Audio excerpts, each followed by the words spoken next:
Welcome, everyone. We are the Geek Patrol, and our microphones don't have a stun setting. I'm Joe Thorderson here with my friends Brandon Olmsted and Alan Gilbreth and our pal Max over there behind the glass. And to quote Princess Leia after freeing Han Solo from his carbonite chamber, somebody give this Corellian a breath mint.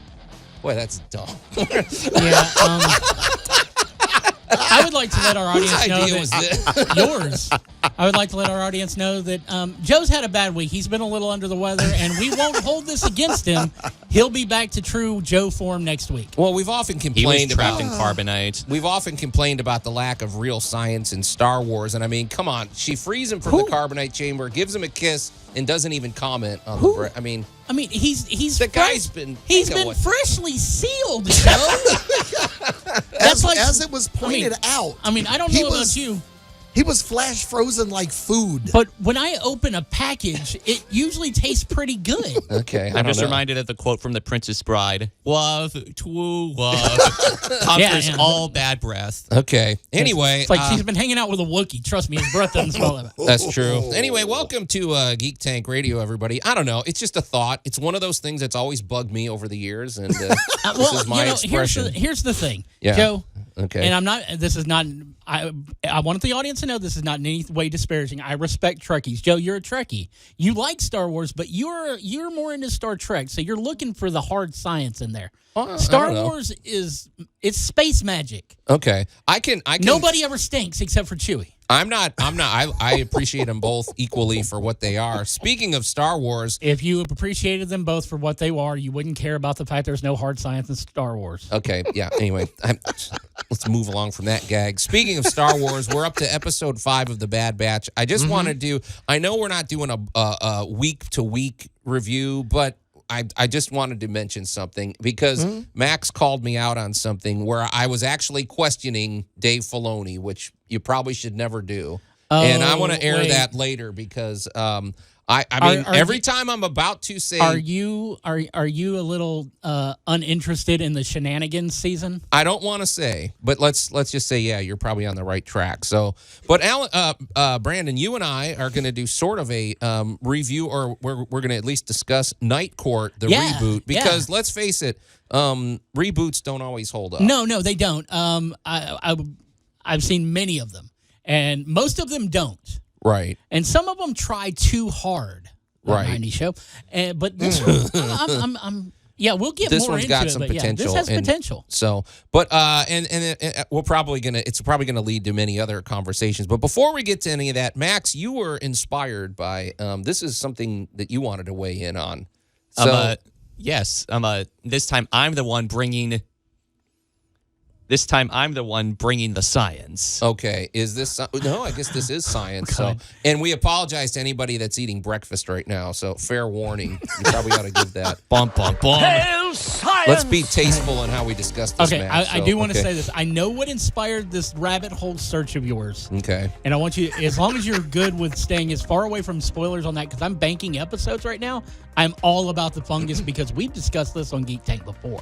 Yeah. Oh, yeah, I'm perfectly fine with that. I've yet to see it, but this has inspired me to kind of reconsider it. Plus, it's Pedro Pascal, so you can't go wrong with old man strength in The Last of Us. There you go. So The Last of Us, which I haven't seen anyway, so that I mean, and I don't think any of us have seen it, so there's no spoilers. We're just see, unlike most of the people in my generation, I haven't played the games either.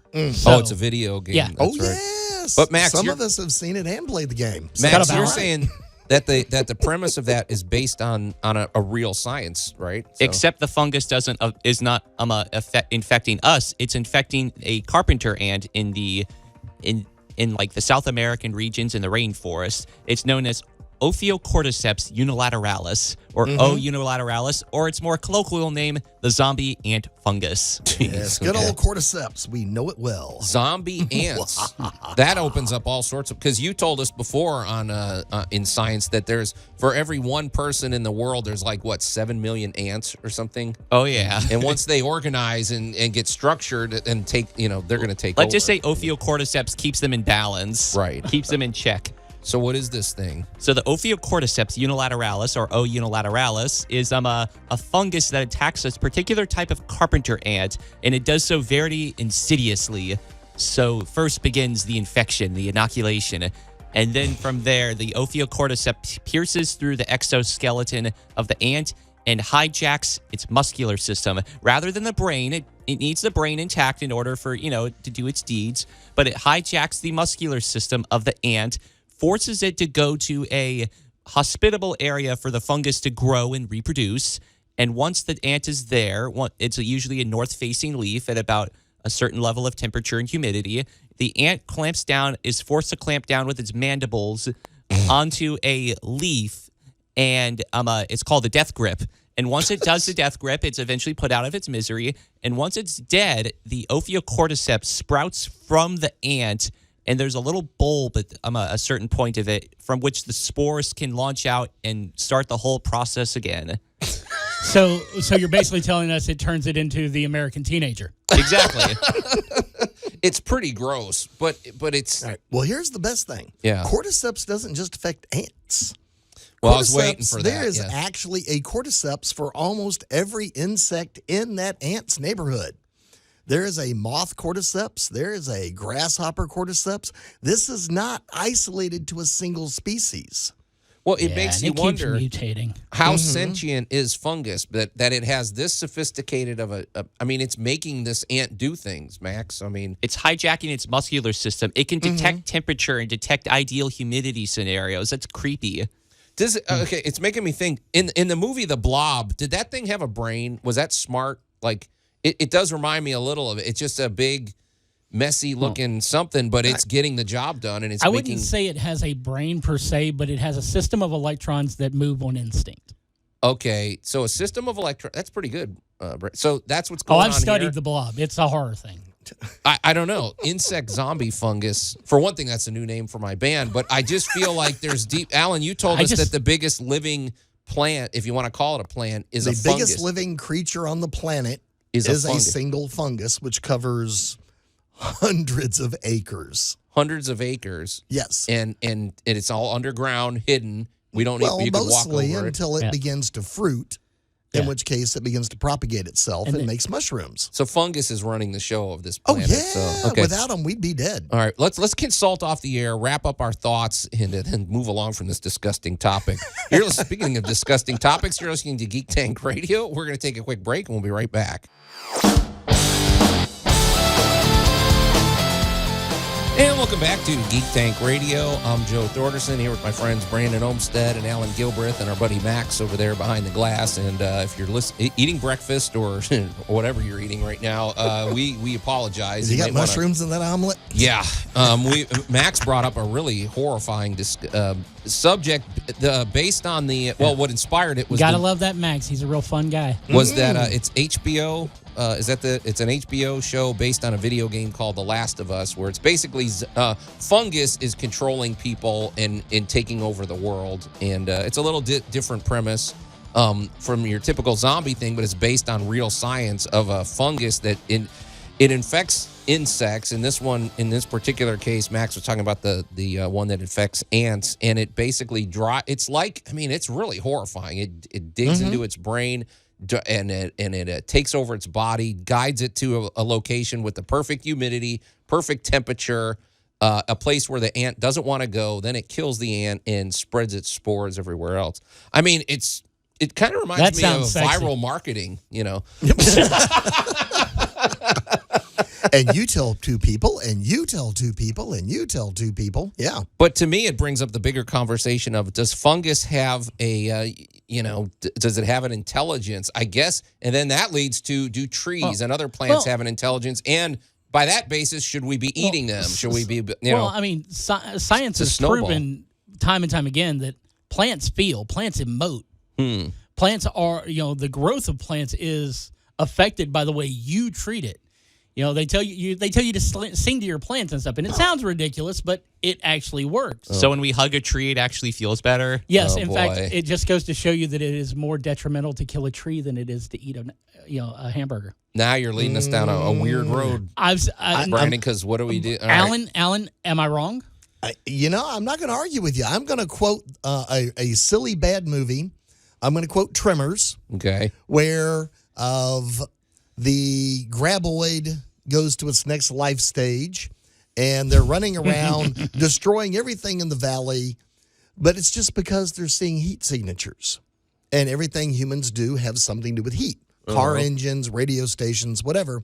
And there's this wonderful quote that goes, "You mean these things are so smart because they're so stupid?"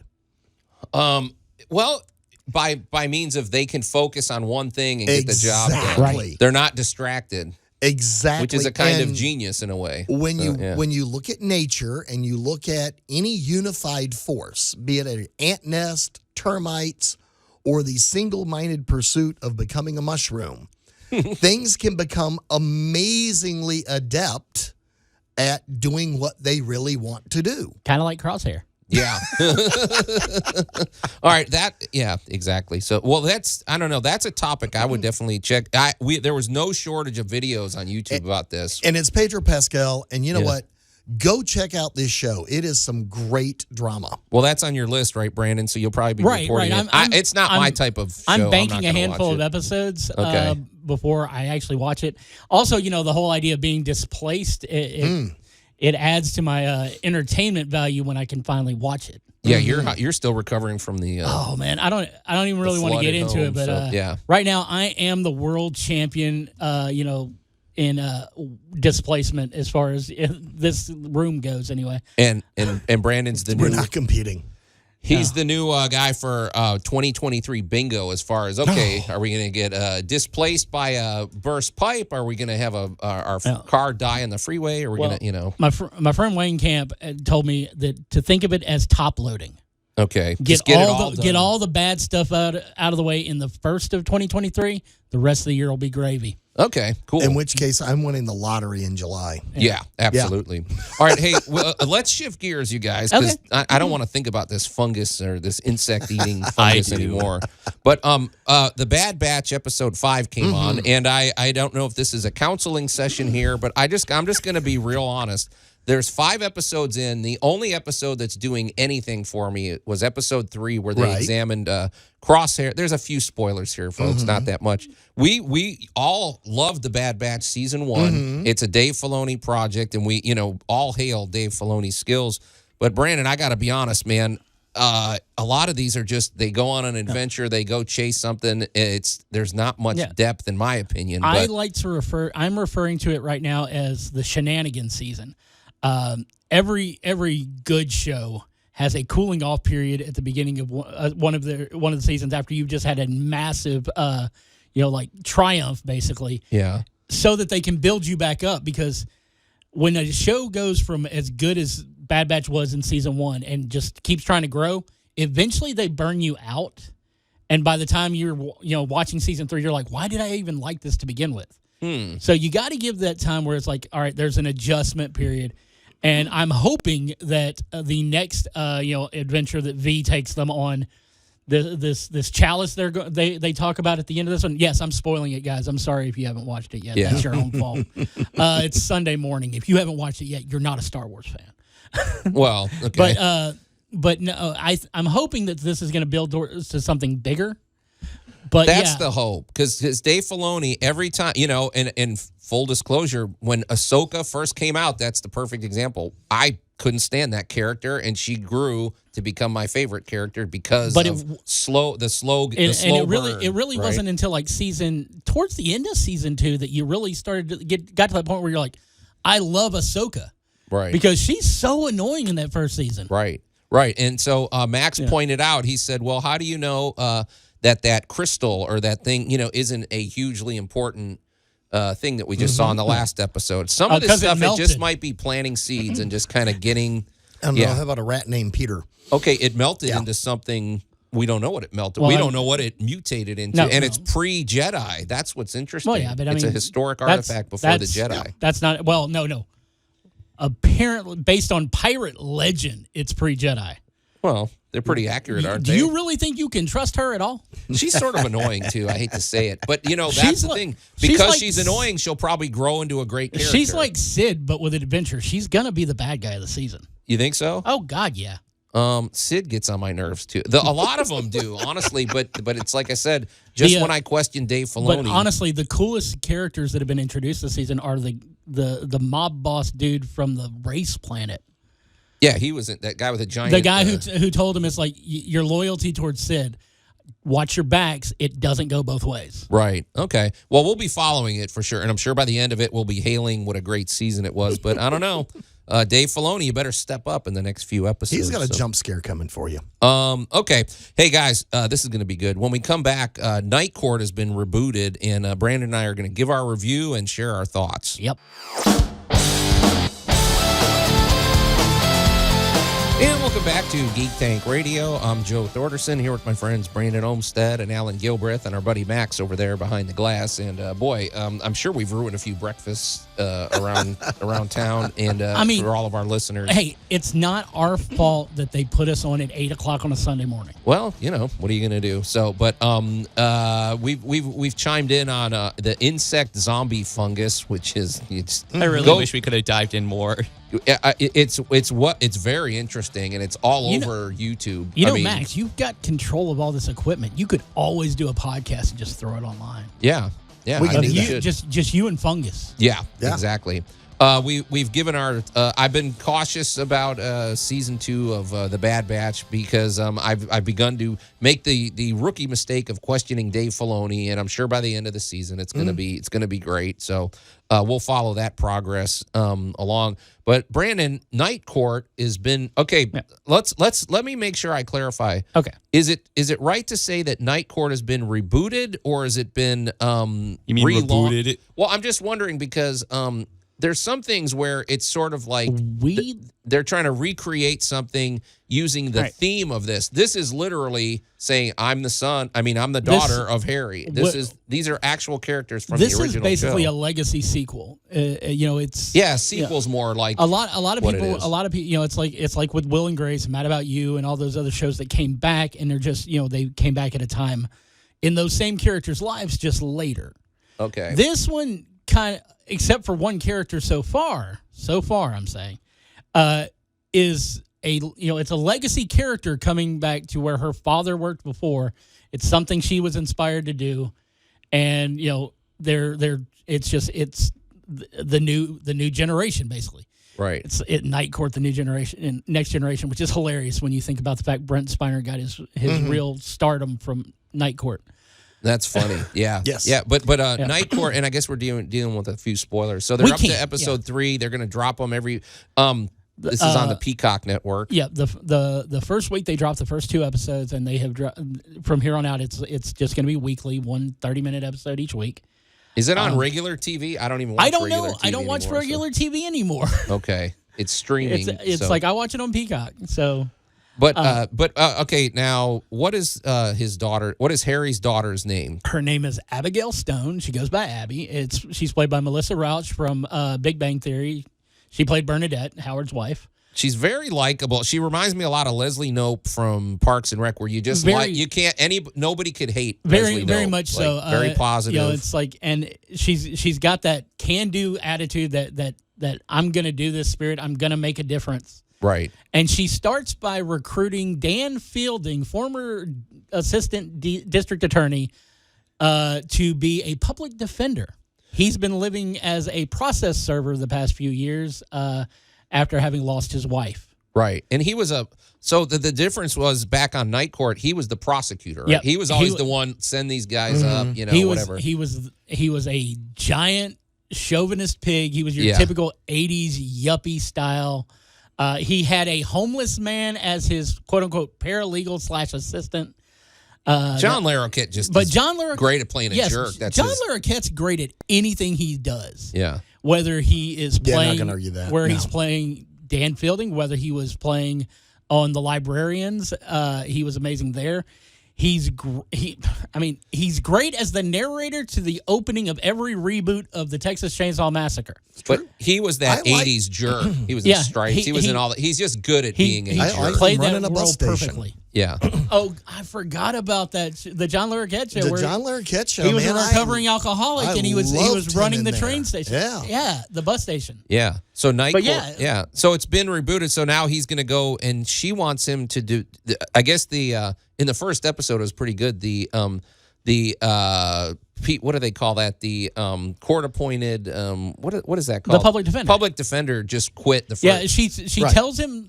Abby tells the public defender who's there that she sees his potential, and that inspires him to quit. Yeah, because he's like, I came here so I don't have to work. I just want to coast. And so basically, because she's expecting great things from him, he quit. leaves. So now he's John Larroquette's character is going to go from being going from the prosecutor to trying to be sympathetic and help, which is not in his nature. And it's great because you're watching him try to, in the second episode where he's trying to connect with his clients, and he sits down to talk with this one guy who thinks that the government has been taken over by lizard people. Shout out to our buddy Brody Scott. And he, he's like, I believe it's in the Constitution that I am provided with a court appointed human attorney, Right. Not some lizard. Yeah, it's like, so it's. But One of the greatest things about Night Court from the get-go has always been the people in the court. I mean, yeah, you got good stories and good character development with all the people who are part of the court. We watched, Mac and Bull and just Marky Post and as everything, Christine. I mean, these were characters, you watched them grow, but what was great was that the court itself was a live action cartoon with some of the most colorful characters in the world. Bob and June Wheeler being two of my favorite, which of course, Brent Spiner was Bob Wheeler. Yes. right. That's the best part of Night Court to me, because for one thing, it's a great premise, because they're never going to run out of material. Like they had one, a guy was accused of performing non-consensual haircuts. Right. Yeah. One guy, the D&D, this Dungeons Drunken and Disorderly Dungeons and Dragons. this geeky kid with a Dungeons and Dragon helmet comes in, and they said and he was seen wielding a weapon, and then the defense attorney steps in and he goes, now I have to say, Your Honor, there were extenuating circumstances. They were celebrating the marriage of Orc to somebody whatever, Now there's a scene you can see. We've been to that wedding. You can see it in the trailer for the show, but it goes farther in the actual show, where Neil, her court liaison guy, the guy who gives her the cases, the Mac role from the original series, Right. He comes up and he goes, "Can we take care of all the public urination cases all at once?" And she goes, "Yeah, let's go for it." So these two guys are there, and she goes, "Guilty, guilty." And then there's a woman, she goes, "Impressive, but guilty." And then you turn around, and it's a sports mascot in full costume. And you're just like, I'm watching Night Court. That's why I watched Night Court. I didn't care about all the others. It was all the goofy things that wound up in court. So we're up to episode 3, and apparently, from what you're saying with the critics, it just keeps accelerating. It just keeps getting better. All right, so we're going to that's unpack good. a little more of that when we come back, and then maybe talk about some other reboots gone right.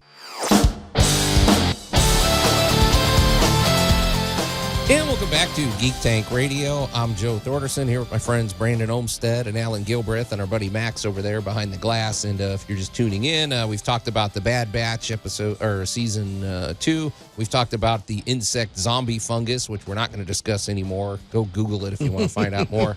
But Brandon, before the break, we were talking about the Night Court reboot, which we're really saying is really more of a sequel, because they're not. It's not using like a premise of Night Court. This is actually picking up where the old Night Court began. And one of the things that it's, there's probably some people that have never watched Night Court. I would definitely, you could probably just jump on YouTube and watch past episodes. If you live somewhere where you've got memorable entertainment television or something like that, you can probably find repeats late at night where they just run a marathon of them on the regular. But check YouTube for full episodes. If you've got YouTube Premium, you should be able to get the episodes straightforward. But you may have to pay for some of the seasons. Now, one of the things when you get on YouTube or if you just look for clips, one of the best clips you're ever going to see, it's the launch, like you said, Brandon, of Brent Spiner's career. Before he was Data and before he did all his movies and everything, he was Bob. He was Bob Wheeler, husband of June Wheeler. He father was of their little daughter Carol Ann. He was a Yugoslavian redneck. Yeah. That's the easiest way to say it. They were from Yugoslavia, but they kind of reminded you of down home Alabama. Yeah, they've been in a trailer park which is also funny because when you think about it, Dan's folks were the same way. Okay, but he was a repeat offender, but he always was good. I mean, he wasn't a criminal. He just did dumb things that got him thrown in court. He got involved in some what we will refer to as Wile E. Coyote style shenanigans. There's an episode where he and June have inherited money and they end up buying the newsstand. But what brings them into court is they have been arrested for unlawful detonation of poultry. Because they were trying to raise chickens and they were using a propane-powered incubator for the eggs. Oh, my gosh. That's the best. My God. Yeah. Alan, you've been guilty of that many times. The unlawful detonation of poultry. And, I mean, those are just a handful of the characters you saw. But, I mean, they're the cream of the crop, but you had some really weird episodes that John Astin, who is Harry's father. Yes. But when you first meet him, you find out that he was a friend of Harry's mother who knew her from the insane asylum they were in together. Yes. But you don't find out until like 4 seasons later he's Harry's biological father. Oh, spoiler. Okay. No. Well, I mean, I'm sorry. With as much insanity, the 30-year-old show. With as much insanity that happens in the show, if you start watching it tomorrow, you're not going to remember what the thing about John Astin being his dad until it gets revealed. But I'm waiting for it. It won't happen. I'm sure it won't. But I'm waiting for Dan to find Bull living in the basement of the courthouse. See, there's all these running gags like the birds up in the ceiling of the court and it's still there. And the guy is trying to he doesn't have enough money for an exterminator, so he's trying to placate the alpha males up there by giving them pizza. Right. Yeah. But you're right. I'm expecting a lot of these characters. And in fact, I thought in one episode I saw Bull in the background talking. I wouldn't be surprised if some of these guys show up. I wouldn't be a bit surprised if some of these the actors, because Marshall Warfield is still around and Richard Mull is still around. We know Brent Spiner's got to show up. And the woman who played his wife, they're both still alive. Right. What Yakov I want to see, Smirnoff was on the show. Yakov Smirnoff, it's like. But what I'm wanting to see, the guy who played Kramer was on Lou there. Ferrigno was on the show. Right. He was like one of the crazy characters. There was an episode where they had a public disturbance that was a fight between original Trekkies and next gen Trekkies. Yes. Oh my gosh, that one is hilarious. But here's the thing. Yeah. One of the coolest things about Night Court is that at least once a season, you ended up with an episode where they had to get through like a ton of cases before it was over with, and you just saw these cases. All you saw was basically the outcome. It's like the whole $50 in time served that Harry always gave them. I'm waiting for that to happen in this, and I'm expecting like a bevy of like your typical 80s sitcom actors to show up in them. Oh yeah, because they would be the people who would be getting in trouble now.